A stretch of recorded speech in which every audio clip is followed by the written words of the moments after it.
Shalom. Shalom. Selamat pagi Oma dan Opa. Selamat pagi. Puji Tuhan, kita pagi hari ini masih bisa datang ke rumah Tuhan untuk bersama-sama memuji dan memuliakan nama Tuhan.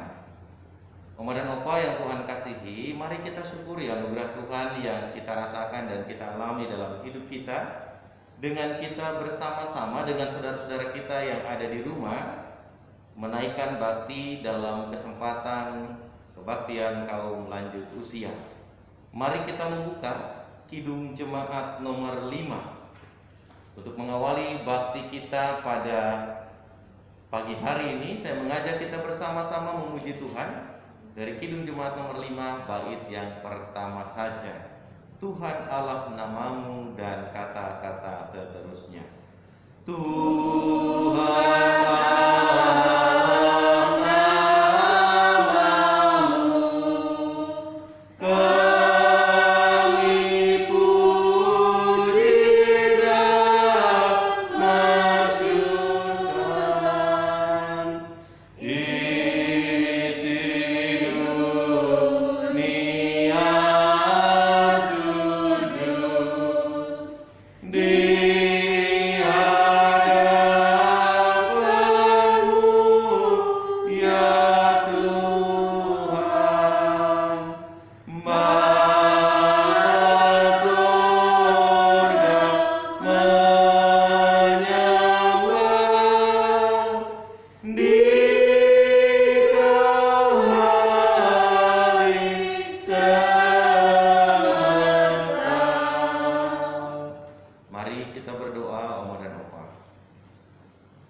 Bapa di dalam sorga, kami mengucap syukur kepadamu ketika pagi ini kami dapat bersama-sama datang kembali ke rumah Tuhan untuk memuji dan memuliakan nama Tuhan.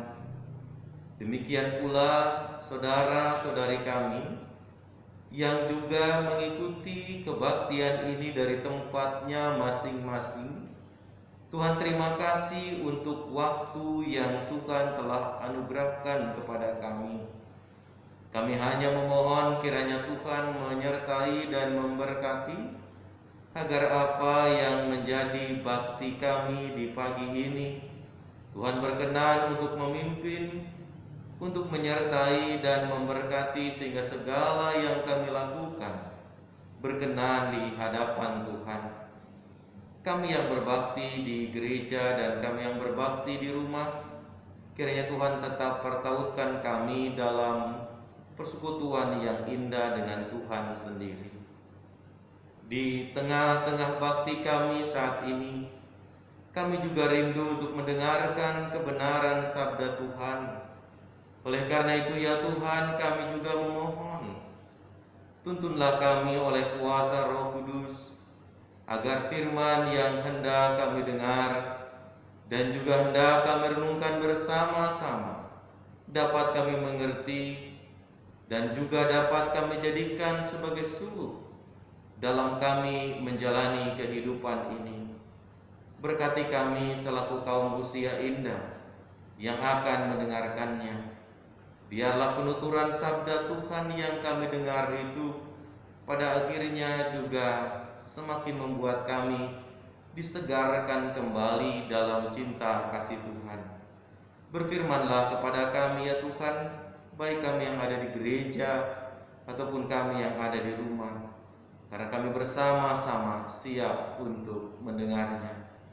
Dalam nama Yesus kami berdoa. Amin. Oma dan Opa yang Tuhan kasihi, mari kita bersama-sama membuka Alkitab kita. Saya mengajak kita membuka dari 1 Korintus pasal 15. 1 Korintus pasal 15 ayat 41. Saya akan bacakan hingga ayat 49.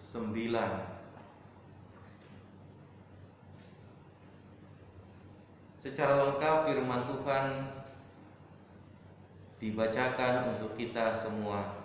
Demikian bunyinya. Kemuliaan matahari lain daripada kemuliaan bulan, dan kemuliaan bulan lain daripada kemuliaan bintang-bintang, dan kemuliaan bintang-bintang yang satu berbeda dengan kemuliaan bintang yang lain. Demikianlah pula halnya dengan kebangkitan orang mati. Ditaburkan dalam kebinasaan, dibangkitkan dalam ketidakbinasaan.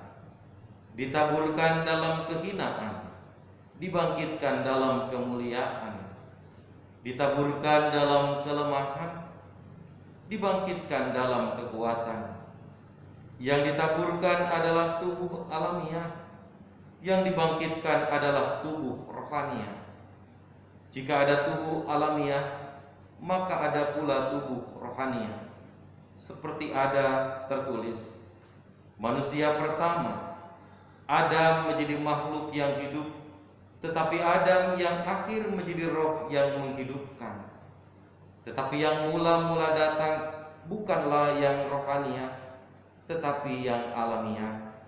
Kemudian barulah datang yang rohaniah. Manusia pertama berasal dari debu tanah dan bersifat jasmani. Manusia kedua berasal dari surga. Makhluk-makhluk alamiah sama dengan dia yang berasal dari debu tanah, dan makhluk-makhluk surgawi sama dengan dia yang berasal dari surga. Sama seperti kita telah memakai rupa yang dari yang alamiah, demikian pula kita akan memakai rupa yang dari surgawi. Demikian Oma dan Opa yang Tuhan kasihi, firman yang kita dengar bersama saat ini. Yang berbahagia adalah kita yang mendengarnya, memelihara serta melakukannya dalam hidup kita dari hari ke hari. Terpujilah nama Tuhan. Oma dan Opa yang Tuhan kasihi, Shalom. Shalom. Saya mau memulai dengan sebuah cerita dari luar negeri, tepatnya dari Amerika Serikat, dan di satu kota bernama New York. Dari kota inilah Oma dan Opa yang Tuhan kasihi, saya mau memulai cerita tentang seorang bernama John Kovacs. Di Amerika Serikat, tepatnya di kota New York, Oma dan Opa, ada sebuah terowongan kereta api bawah tanah yang sudah tidak terpakai. Cukup lama tidak terpakai kereta api atau terowongan kereta api bawah tanah itu. Nah, disebutkanlah nama seorang John Kovacs bersama dengan teman-temannya. Ia tinggal di terowongan kereta api bawah tanah di kota New York itu. Setiap hari selama kurang lebih 16 tahun mereka tinggal di situ. Hidup dijalani di bawah terowongan yang gelap. Hidup dijalani bersama dengan saudara, dengan keluarga, dengan orang-orang yang lain di tengah keheningan, jauh dari yang namanya keramaian bersama dengan orang lain. Hanya sesekali John Kovacs dan teman-temannya itu keluar, karena memang mereka adalah orang-orang tunawisma yang tidak punya tempat tinggal. Namun satu saat, Oma dan Opa yang Tuhan kasihi, pemerintah negara bagian New York mau mengaktifkan kembali jalur terowongan kereta bawah tanah yang sudah sekian lama tidak dipakai. Maka singkat cerita, John Kovacs dan teman-temannya harus keluar, meninggalkan terowongan itu, meninggalkan tempat yang selama ini menjadi tempat untuk dia dan teman-temannya menjalani kehidupan. Dia harus keluar, dan akhirnya mereka pun keluar, lalu memilih tinggal di atas terowongan itu, tempat yang pastinya berbeda. Kalau kemarin selama sekian belas tahun mereka ada di bawah, di tempat yang gelap, di tempat yang hening, di tempat yang mungkin juga dingin, sekarang mereka ada di atas. Di atas terowongan mereka tinggal bersama dengan teman-teman yang lain.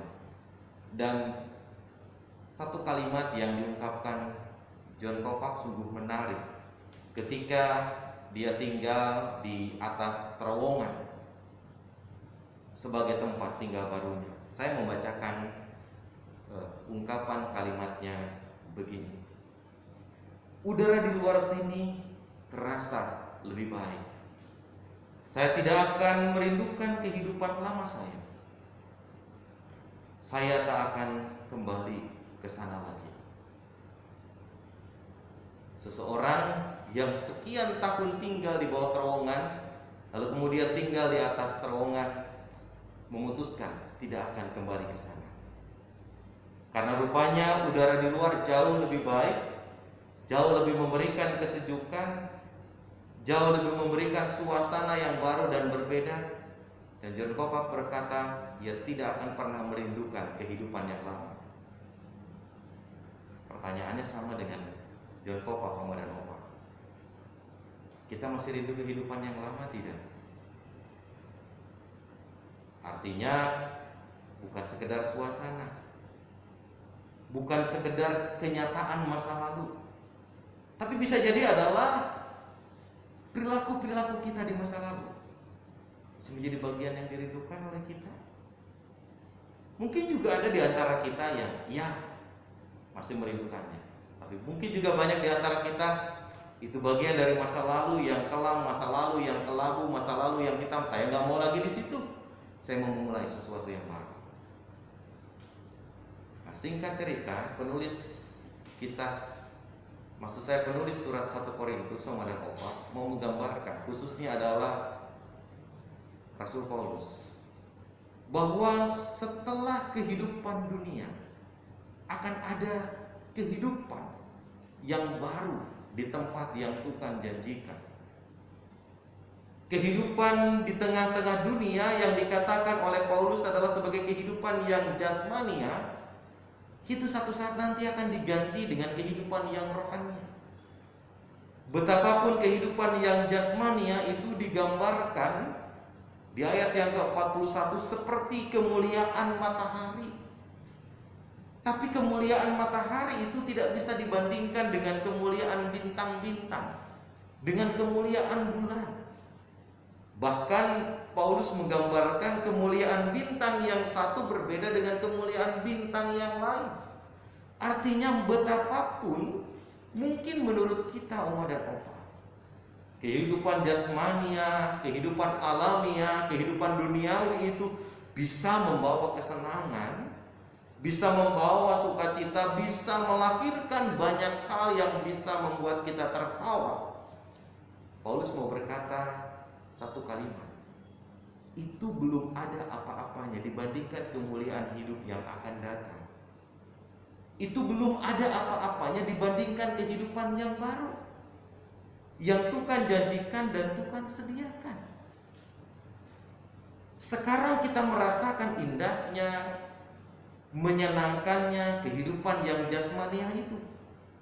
Kehidupan yang secara lahiriah itu menurut kita itu menyenangkan. Tapi kata Paulus itu belum bisa dibandingkan dengan kehidupan yang nanti Tuhan sediakan. Tapi itu kata Paulus belum bisa dibandingkan dengan apa yang nanti akan Tuhan berikan. Dikatakan di ayat 42, kita ditaburkan dalam kebinasaan sebagai manusia, tetapi satu saat nanti di kehidupan yang baru kita dibangkitkan dari yang tidak binasa.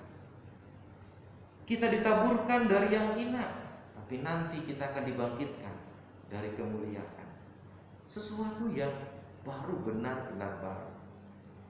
Nah, oleh karena itu, Oma dan Opa yang Tuhan kasihi, menjadi sebuah perenungan buat kita. Saya dan Oma Opa sekalian adalah seperti orang yang tengah antri menunggu giliran waktunya kita.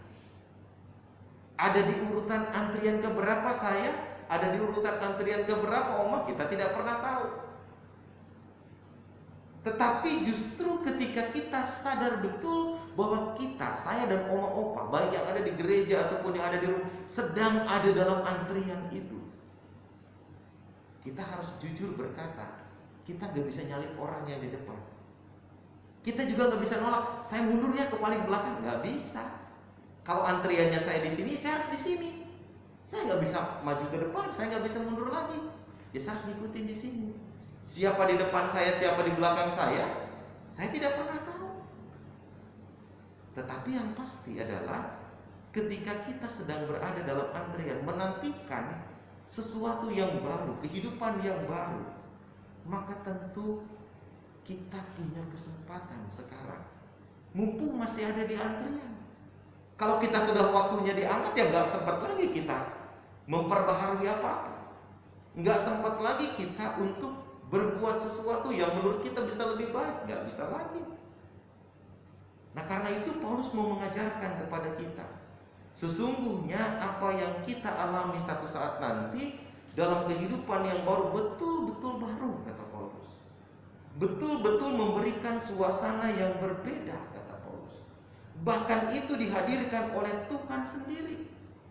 Karena itu, Oma dan Opa yang Tuhan kasihi, hari ini ketika Tuhan menjanjikan melalui kebenaran firman-Nya, ada sesuatu yang baru yang akan dinikmati, yang akan dirasakan setelah kehidupan jasmani kita. Maka tentu menjadi kesempatan kita untuk mengisi antrian yang sekarang sedang ada pada kita itu dengan hal-hal yang baik, dengan hal-hal yang justru mendukung kesempatan kita untuk merasakan dan menikmati apa yang memang dijanjikan oleh firman Tuhan kepada kita saat ini. Hidup baru yang tentu saja Tuhan janjikan itu bukan oleh karena kekuatan kita. Itu yang tadi saya gambarkan. Kalau saya sedang antri di sini, saya nggak bisa nyalip. Nyalip berarti saya punya kekuatan untuk maju duluan. Kalau lemah saya berarti saya mundur untuk ngalah deh, biar orang lain duluan. Kita nggak bisa begitu. Kita bisa kuat menjalani hidup sekarang oleh karena pekerjaan Allah, oleh karena pekerjaan Roh Kudus, oleh karena campur tangan dan kuasa Allah yang diberikan kepada kita. Dan kalau kita bisa hidup, bisa menjalani sekarang oleh karena ada Allah yang bekerja dalam diri kita, yang bekerja pada hidup kita, maka berarti kita adalah orang-orang yang dipilih dan mau dipakai oleh Tuhan untuk melakukan sebuah perubahan, yang pada akhirnya perubahan itu mengarahkan dan mendukung kita pada apa yang Tuhan janjikan sendiri. Oleh karena itu, Oma dan Opa yang Tuhan kasihi, kita sadar betul yang kedua, perubahan atau hidup baru yang Tuhan janjikan itu bukan sekedar dari sisi seperti orang ganti pakaian. Orang ganti pakaian kan kalau pakaiannya sudah nggak enak, kesempitan atau kebesaran, udah tinggalin aja. Terus kemudian pakai yang pakaian baru. Luarnya baru, secara kuantitas baru, tapi dalamnya nggak baru, gitu kan ya. Nah kita diganti baru bukan sekedar kuantitas. Kuantitas itu jumlah. Kalau kita mau ganti baju yang nggak nyaman, kita bisa beli 2-3 potong baju. Nggak nyaman ini ganti ini, nggak nyaman ini ganti ini, bisa begitu. Tapi kita diganti luar dalam, kualitasnya akan dibaharui oleh Allah. Dan ketika kualitasnya akan dibaharui oleh Allah, perenungan keduanya, sudahkah sekarang saya, Oma dan Opa yang ada di gereja, juga Oma dan Opa yang ada di rumah, kita mengarahkan diri kita pada kualitas yang Tuhan mau itu? Saya nggak bisa menjawab, Oma Opa nggak bisa menjawab, tapi kita harus melakukan itu untuk bisa menjawabnya. Karena jawaban yang dibutuhkan bukan sekedar perkataan kita, bukan sekedar jawaban lisan kita, tapi jawaban yang dibutuhkan adalah perubahan dari seluruh sikap hidup kita. Mari Oma dan Opa yang Tuhan kasihi, jika hari ini kita diingatkan oleh kebenaran firman Tuhan bahwa Tuhan akan mengubahkan kita secara kualitatif, secara kualitas, secara mutu. Kalau ibarat orang jual dagangan yang bisa dinikmati oleh banyak orang, maka orang bukan sekedar beli jumlahnya banyak, beli lotek di Cianmu banyak, yuk kita ke sana. Tapi kira-kira kalau rasanya nggak enak, beli lagi nggak Oma? Pasti enggak jawabannya. Di sana sedikit, tapi rasanya enak, kira-kira dibeli nggak? Dibeli. Kenapa? Kualitasnya enak, rasanya enak. Yang dibutuhkan bukan sekedar banyaknya. Kalau banyaknya, ketika nggak enak nggak akan dimakan sama kita. Tapi ketika itu sedikit, lalu kemudian itu enak, membuat kita merasa nyaman, kita akan beli lagi walaupun sedikit jumlahnya. Harganya sama-sama 10.000. Tapi rasanya beda, kualitasnya beda, kita akan beli. Walaupun jumlahnya sedikit, sama dengan kita. Tuhan tidak membutuhkan hal-hal yang luar biasa banyak dari kita. Tapi Tuhan mau sedikit dari kita, perubahan sedikit dari kita, tapi itu berarti di mata Tuhan, berharga di mata Tuhan. Itu yang Tuhan mau, itu yang Tuhan inginkan. Karena itu hari ini saya dan Oma Opa diingatkan kembali. Bukan hanya Oma dan Opa yang diingatkan, tapi saya juga diingatkan. Kenapa? Bisa jadi khotbah saya selama ini luar biasa, didengar Oma dan Opa, tapi bisa jadi hal itu belum membawa saya pada sebuah perubahan secara kualitas yang Tuhan mau. Bisa jadi ini menjadi pisau yang juga menggores saya untuk memperbaiki itu, supaya saya menjadi orang yang juga punya kualitas. Nah, karena itu Oma dan Opa yang Tuhan kasihi, firman Tuhan pagi ini mau mengajak kepada kita. Kira-kira orientasi hidup kita mau dibawa kemana? Setelah Tuhan berkarya, menyelamatkan kita, memperbaharui hidup kita, mengubah kita menjadi baru, dan sekarang kita ada dalam antrian menunggu kesempatan perubahan terbaik dari Allah itu. Orientasi hidup kita mau dibawa kemana? Kalau orientasi hidup kita mau diarahkan kepada pemenuhan akan kepuasan diri dengan materi, kita pasti tidak akan pernah selesai, karena kita nggak akan pernah puas. Kalau orientasi hidup kita dibawa hanya untuk mencari yang namanya menyenangkan hati, menyenangkan pikiran, menyenangkan jiwa, saya yakin itu juga tidak akan pernah selesai. Kesenangan yang satu bisa berganti dengan kesenangan yang lain. Kesenangan yang lain bisa diganti dengan hal-hal yang lain lagi, dan pasti gak akan selesai. Karena yang namanya kesenangan bisa berubah-ubah dan seseorang bisa cepat bosan. Tapi hari ini justru Tuhan mau mengajak kita, orientasi hidup kita adalah orientasi, tujuannya adalah untuk Tuhan, untuk kemuliaan Tuhan. Jadi ketika kita melangkah, ketika kita berbuat sesuatu, jangan takut dan jangan khawatir. Kalau kita mau memulainya untuk Tuhan dan bagi Tuhan, percayalah Oma dan Opa, Tuhan yang pasti akan menuntun kita, Tuhan yang pasti akan menolong kita dan memampukan kita. Jangan juga khawatir karena usia kita sudah semakin bertambah, lalu seakan-akan saya udah gak bisa berbuat banyak. Belum tentu. Bisa jadi justru yang banyak bisa menunjukkan kualitas terbaik adalah Oma dan Opa, bukan orang muda. Kalau kita perhatikan gitu ya, orang muda lebih senang dibawa dengan nafsu, dibawa dengan hal-hal yang bisa menyenangkan sesaat. Tapi orang tua dengan kearifannya, dengan kebijaksanaannya, maka tindakan perilakunya akan jauh lebih membawa pada hal-hal yang menunjukkan kehendak Allah itu sendiri. Karena itu, mari Oma dan Opa yang Tuhan kasihi berangkat dari pesan yang disampaikan oleh firman Tuhan melalui Rasul Paulus kepada saudara-saudara di Korintus. Kita diingatkan, bangunlah orientasi hidup kita mengarah pada kehidupan baru yang Tuhan kehendaki. Tuhan akan menolong. Amin.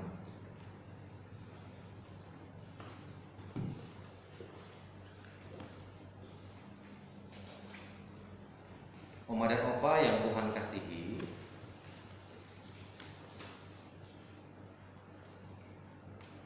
mari kita sambut firman Tuhan yang telah kita dengar dengan kita bersama-sama akan menghimpun persembahan.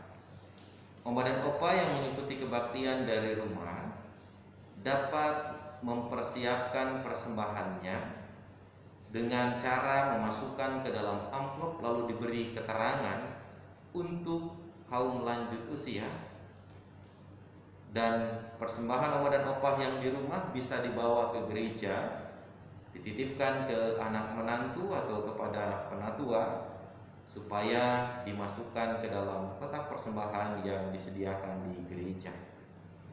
Kita yang ada di gereja kini bersama-sama mari menghimpun persembahan sebagai bentuk syukur kita dengan diiringi pujian pelengkap Kidung Jemaat 148. Pelengkap Kidung Jemaat 148 bait yang pertama saja kita nyanyikan bersama-sama. Terima kasih ya Tuhanku atas hari pemberian-Mu dan seterusnya. Terima kasih ya Tuhanku atas hari pemberian-Mu.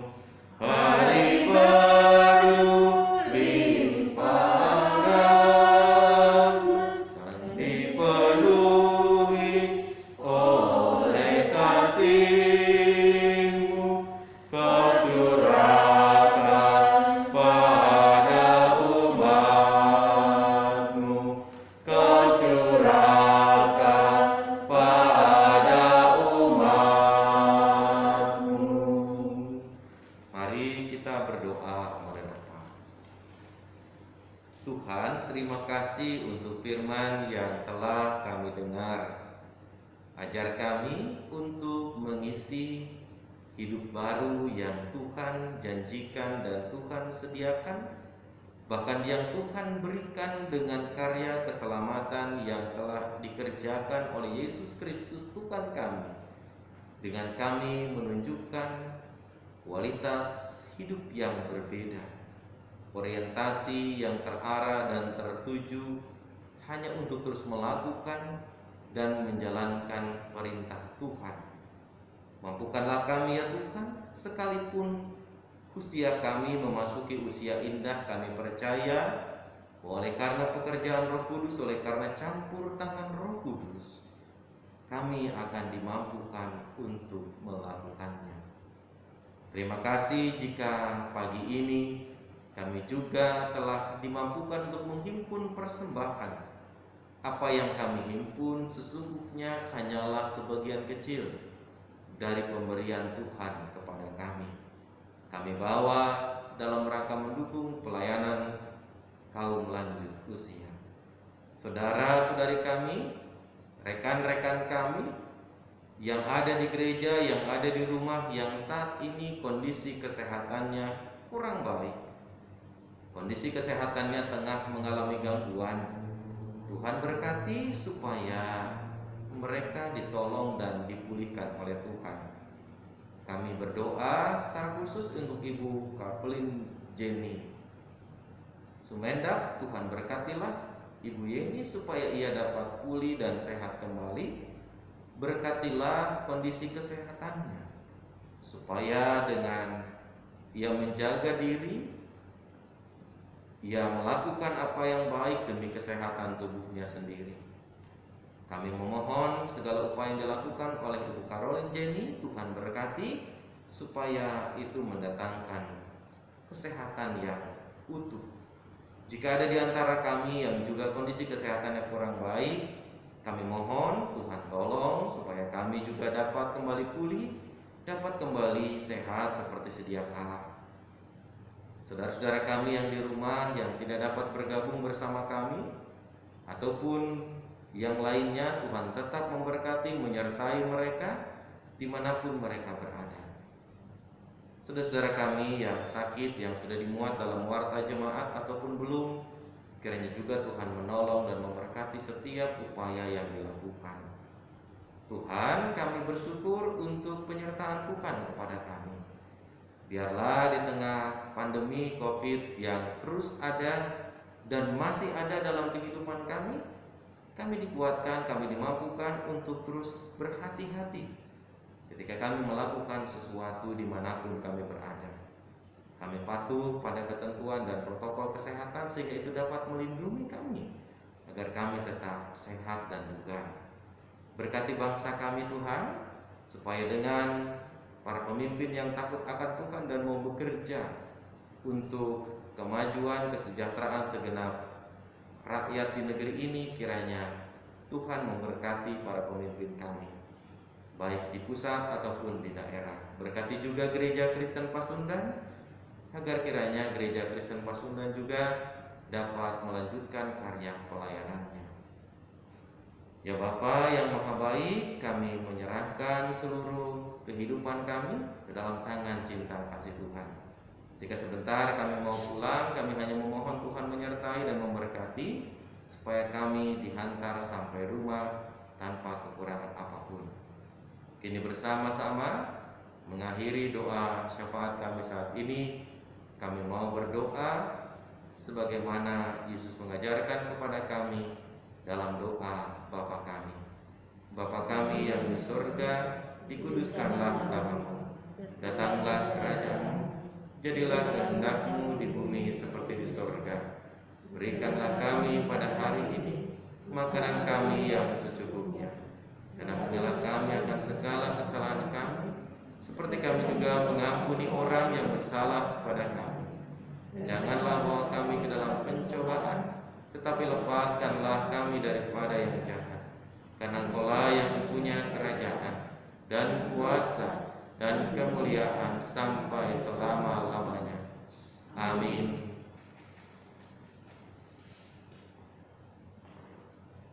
Kemudian Opa yang Tuhan kasihi, kita akan menutup kebaktian pada pagi ini dengan kita memuji Tuhan dari PKJ 127 bait 1 dan bait 4. Kita akan nyanyikan bersama-sama. Jadilah Tuhan kehendak-Mu dan kata-kata seterusnya. Jadilah Tuhan kehendak-Mu, ku tak lihat di tangan-Mu. Bentuklah aku sesuka-Mu, aku nantikan sentuhan-Mu. Bait 4.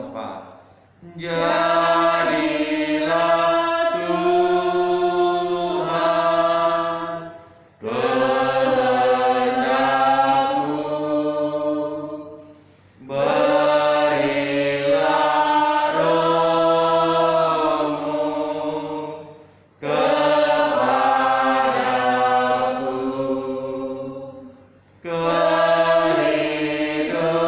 kepadaku, kehidupanku, kuasailah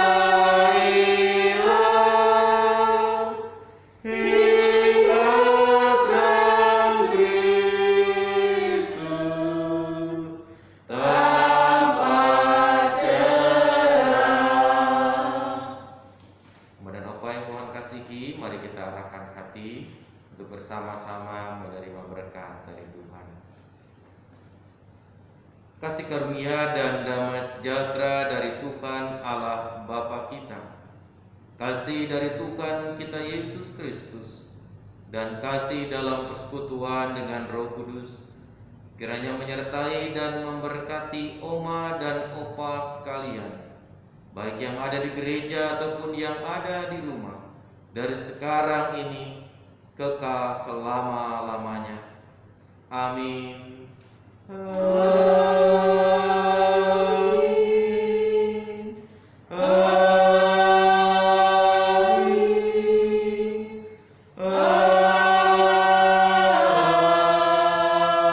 Amin. Demikian kemarin Opa yang Tuhan kasihi, kebaktian pagi ini selesai. Tuhan kiranya memberkati kita sekalian. Terima kasih.